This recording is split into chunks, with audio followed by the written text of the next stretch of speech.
Hello everyone, welcome to our YouTube channel. इस video में हम लॉस प्रॉफिट यानी हानि और लाभ के क्वेश्चन करेंगे। ये क्वेश्चन एसएससी और रेलवे के सभी एग्ज़ाम और बैंकिंग के सभी एग्ज़ाम के लिए टॉपिक इम्पोर्टेंट है। इस टॉपिक पर मैंने और भी वीडियो बनाई है, अगर आपने नहीं देखी तो डिस्क्रिप्शन में प्लेलिस्ट का लिंक दिया हुआ है, आप चेक कर सकते हो। हर एक क्वेश्चन एक अलग टाइप का है और कोई भी गवर्नमेंट का एग्ज़ाम हो उस एग्ज़ाम में इन्हीं टाइप से रिलेटेड क्वेश्चन पूछे जाते हैं। जस्ट थोड़ा स्टेटमेंट में माइनर चेंज होता है, ठीक है ना। तो हर एक क्वेश्चन क्या है, एक अलग टाइप है, ठीक है ना। तो मैंने अलग अलग टाइप के क्वेश्चन लिए हैं ताकि एग्ज़ाम में क्वेश्चन को सोल्व करते वक्त आपको परेशानी ना हो, ठीक है। तो फर्स्ट क्वेश्चन है, एक व्यापारी अपनी वस्तु पर इस प्रकार मूल्य अंकित करता है कि उसका उसमें 25% लाभ भी जुड़ जाता है। अब अंकित मूल्य क्या होता है? अंकित मूल्य होता है मार्क प्राइस, ठीक है। तो मार्क प्राइस कैसे डिसाइड किया उसने? इसमें प्रॉफिट भी जुड़ गया, 25% लाभ भी जुड़ा है। मैंने कॉस्ट प्राइस यानी लागत मूल्य मान लिया, लागत मूल्य कह लीजिए या फिर क्रय मूल्य, ठीक है ना। मैंने कॉस्ट प्राइस माना है 100 यूनिट, ठीक है। तो लाभ कितना जुड़ा? 25%। तो 25% लाभ कितना होता है? 100 रुपये में 25% कितना होता है? 25 होता है। परसेंट का मतलब 100। तो 100 और 25 जोड़ दीजिए तो मार्क प्राइस कितना आ गया? 125। उसने बोला है ऐसा, एक व्यापारी अपनी वस्तु पर इस प्रकार अंकित मूल्य अंकित करता है। तो अंकित मूल्य किस तरह से अंकित किया उसने कि उसका उसमें 25% लाभ भी जुड़ गया। तो ये 25% लाभ जुड़ गया, ठीक है। लेकिन वह अंकित मूल्य पर 16% की छूट देता है। अब ये जो अंकित मूल्य है इस पे 16% की छूट दी है, ठीक है। अब 16%, 16% कितना होता है? अब देखिए 16% कैसे निकालोगे? 16/100 गुना 125, 25 पे कैंसिल कीजिए, 25 पंजे 125, 25 चौके 100, फिर 4 पे यानी 20 आ गया। तो ये 125 का 16% 20 होता है। तो ये डिस्काउंट दिया है, तो डिस्काउंट देने के बाद उसने बेचा कितने में, यानी इस वस्तु का सेलिंग प्राइस कितना है, विक्रय मूल्य बोल देते हैं इसको। तो 125 माइनस 20 105, ठीक है। अब पूछा क्या है, उसका वास्तविक प्रतिशत लाभ ज्ञात करें। तो 100 यूनिट लागत मूल्य था, क्रय मूल्य, और 105 में उसको बेच दिया। तो प्रॉफिट कितने का हुआ? 5 रुपये का। अब हमें लाभ प्रतिशत निकालना है। लाभ प्रतिशत कैसे निकालोगे? लाभ के बटे में क्रय मूल्य 100 गुना परसेंटेज के लिए 100। तो 2 0 से 2 0 कैंसिल, 5% हमारा क्या आ गया आंसर। तो ऑप्शन जो सी है वो सही आंसर है। नेक्स्ट क्वेश्चन है, 20% छूट के पश्चात एक कमीज का मूल्य 64 रुपये है, तो उसका वास्तविक मूल्य कितना है, ठीक है ना, क्या होगा, ठीक है।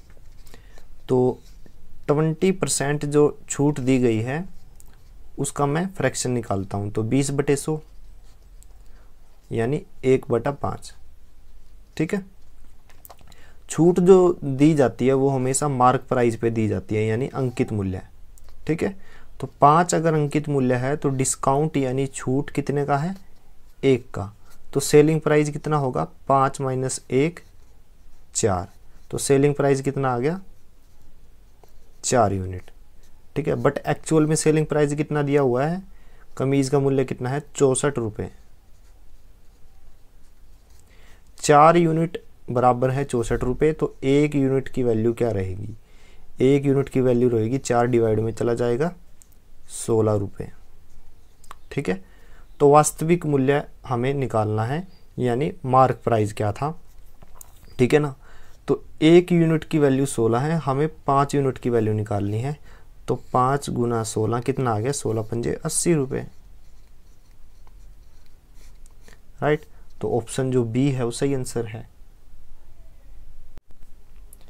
नेक्स्ट क्वेश्चन है, 10% तथा 20% के क्रमिक छूट के बराबर एक छूट क्या होगी? देखिए 2 डिस्काउंट दिए गए हैं, D1 कितना है? 10% और D2 कितना है? 20%, ठीक है। तो इसके इक्विवेलेंट हमें तीसरी डिस्काउंट निकालनी है जो इन दोनों डिस्काउंट के इक्विवेलेंट हो, जो इक्वल हो, ठीक है ना।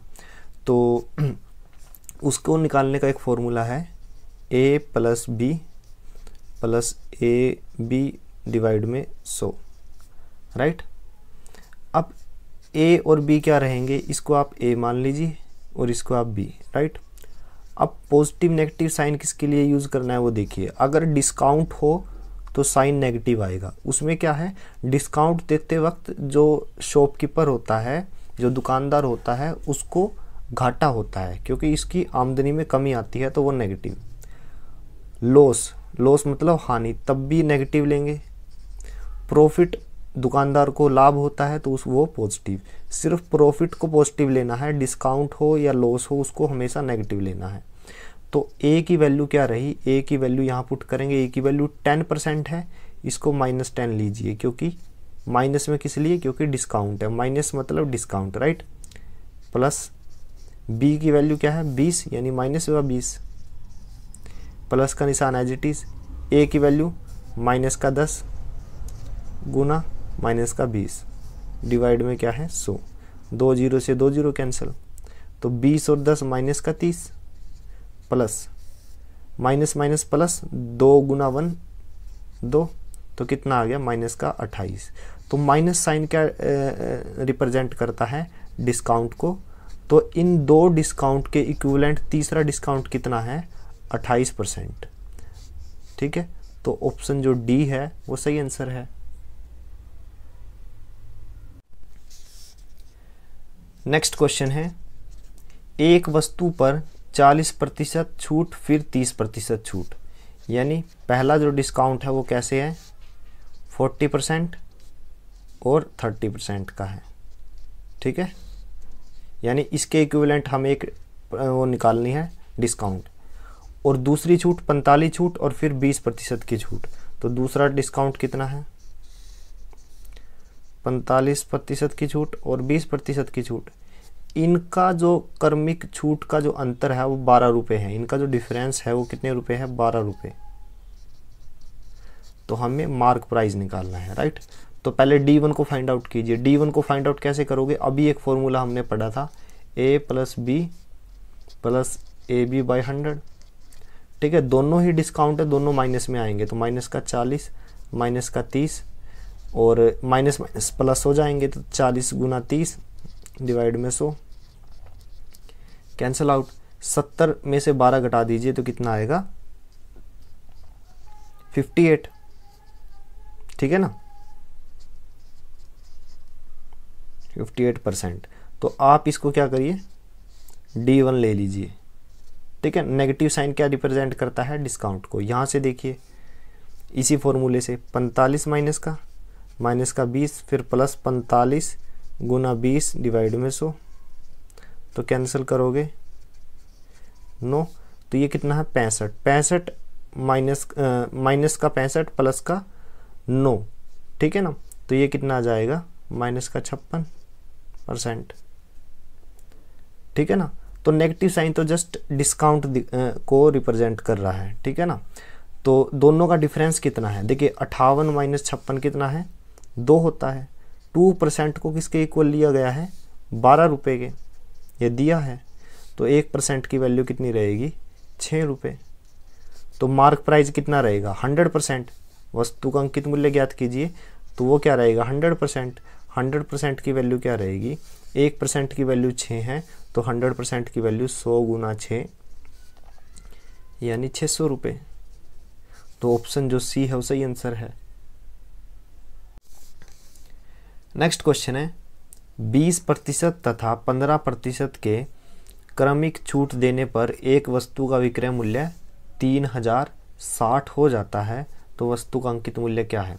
देखिए दो क्रमिक जो क्या है डिस्काउंट दिए गए हैं। डिस्काउंट D1 कितना है 20%, इसको A मान लीजिए, और B किसको मानोगे दूसरे डिस्काउंट को 15%, ठीक है ना। इन दोनों के इक्विवेलेंट एक डिस्काउंट का फॉर्मूला कैसे निकालोगे, माइनस का 20 माइनस का 15, ठीक है। फिर दोनों माइनस किया तो यहाँ प्लस में हो जाएगा, तो 20 गुना 15 ये फॉर्मूला होता है, राइट। तो 20 पंजे 100 5 दिए 15 3। तो 20 और 15 35 और 3 पॉजिटिव का है तो 32 आ जाएगा, ठीक है ना। तो जो इक्विवेलेंट जो इन दोनों डिस्काउंट के, एक डिस्काउंट कितना आ गया 32%, राइट। अब डिस्काउंट 32% है। मान लीजिए मार्क प्राइस, जो कि हमें मार्क प्राइस निकालना है, मार्क प्राइस कितना है 100 यूनिट है, उस पर डिस्काउंट कितना मिला 32%, ठीक है। तो सेलिंग प्राइस कितना होगा 68%, मतलब 68 यूनिट, ठीक है ना। 100 यूनिट में 32% कितना होता है 32 ही होता है। 100 में से 32 की छूट मिल गई तो 68 यूनिट क्या है सेलिंग प्राइस, बट एक्चुअल में विक्रय मूल्य यानी सेलिंग प्राइस कितना दिया हुआ 3060 रुपये। एक यूनिट की वैल्यू क्या आई, एक यूनिट की वैल्यू आ गई 3060 के डिवाइड में 68, कैंसिल कीजिए 45 रुपये। तो एक यूनिट की वैल्यू 45 रुपये है, ठीक है। तो हमें अंकित मूल्य निकालना है, अंकित मूल्य में तो 100 यूनिट है, तो 100 यूनिट की वैल्यू कितनी आएगी 100 गुना 45 यानी 4500 रुपये, ठीक है। तो ऑप्शन जो सी है वो सही आंसर है, राइट। तो ऑप्शन सी जो है वो सही आंसर है।